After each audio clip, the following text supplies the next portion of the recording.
Fealgood Foundation was founded almost 5 years ago by me. I'm a 9/11 responder who was horribly injured at Ground Zero during the cleanup and the recovery. I lost half of my left foot. I spent 11 weeks in the hospital with gangrene. While my injury is noticeable and gruesome, the invisible illnesses that are killing men and women compelled me to start this foundation.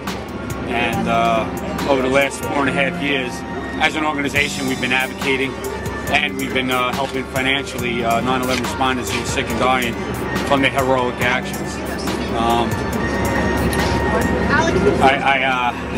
I'm humbled by the outpour of people in North America and across the world who have bought my t-shirts and my sweatshirts and have helped us assist 9/11 responders while the federal government has basically forgot about them.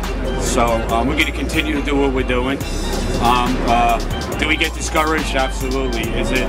There's more sad stories than there are good stories, but I believe sooner or later those in D.C. will do the right thing, and we're going to continue to educate the masses about the catastrophic health effects of 9/11. And more and more people that hear about this helps our cause. So whoever's watching this, write your letters, email your letters, call your congressmen, senators, even in Canada.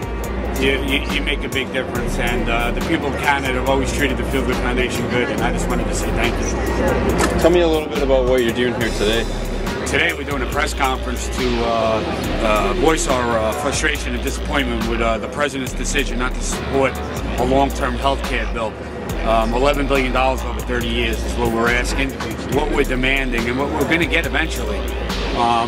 It's an outrage, it's disappointment, and I believe the President sooner or later will do what is morally right. It's just a matter of him actually understanding again how severe and how catastrophic this issue truly is to Americans. There's 435 congressional districts in the United States. 431 of them were represented at Ground Zero, and this is a national issue. You know, people from Canada even came here to help. So that's what we're here. I want to thank everybody for coming today. A month ago, we braved the elements when it was the coldest day of the year. A week ago, we braved the elements again, 40-mile-an-hour winds and a monsoon rain. And today we're here again in the cold. We're not here to ask for our bill to be passed. We're here to demand that H.R. 847 be marked up. Back in November, President Obama sent us a letter saying he supports health care for 9/11 responders. Last week's announcement that the administration does not support us was an outrage. His disingenuous words and actions, in my mind, were heinous. Over 830 men and women have died since 9/11 from their heroic actions. That is proof enough that we need long-term health care. The $150 million that they gave us in 2012 was a PR stunt. What's going to happen in 2013? Or what's going to happen when we have a new president? We need H.R. 847 passed in 2010 so these men and women can get help, so they can get adequate help, so they can get health care for the next 30 years. We're talking $11 billion over 30 years. This administration has spent over $1 trillion in its first year. I cannot wrap my arms around it when I am told that $11 billion is a lot of money to them in Washington. You've insulted us for 8 years with your neglect and denial. But don't insult our intelligence when you tell us $11 billion is a lot of money to save lives over 30 years. I'm joined here today by those affected by 9/11. 9/11 responders, people from the lower Manhattan in the community, to come together, to unite, to let the administration know that we're not going to stand it no more. In this letter, the President says him and Michelle are thankful for our work.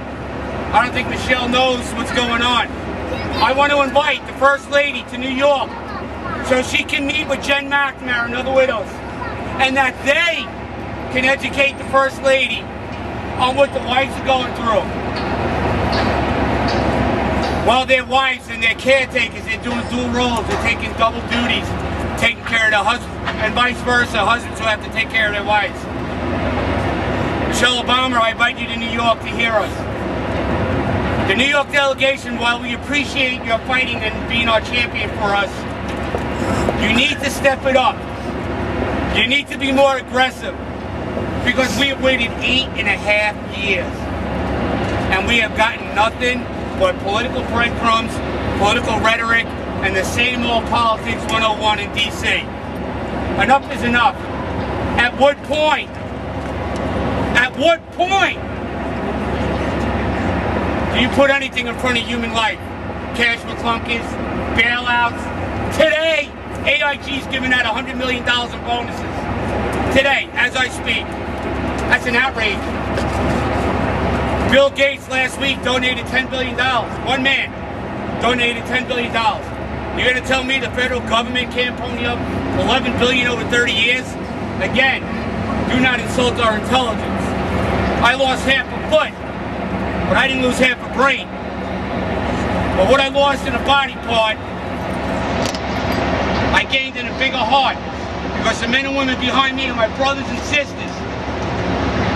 Come April 1st, if this bill does not get marked up, we will walk ground zero to Washington, D.C. 240 miles. We will walk, and we will embarrass those in D.C. And it will probably wind up embarrassing every elected official in every state that we walk through. I'm done playing with congressmen and senators. This message is to the president. Do what is morally right. On his campaign trail, he said he would sign this bill to me to his desk. He said it. It's on record. In November, he said he supports us. What has changed from now and November? I can tell you the only thing that hasn't changed are people are still dying. We just buried Brian McCulley last week, 42 years old. He had a 22-pound mass removed from his back.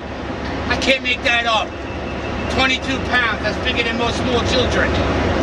42 years old, and he's a hero, and he died because of his 9/11 heroic action.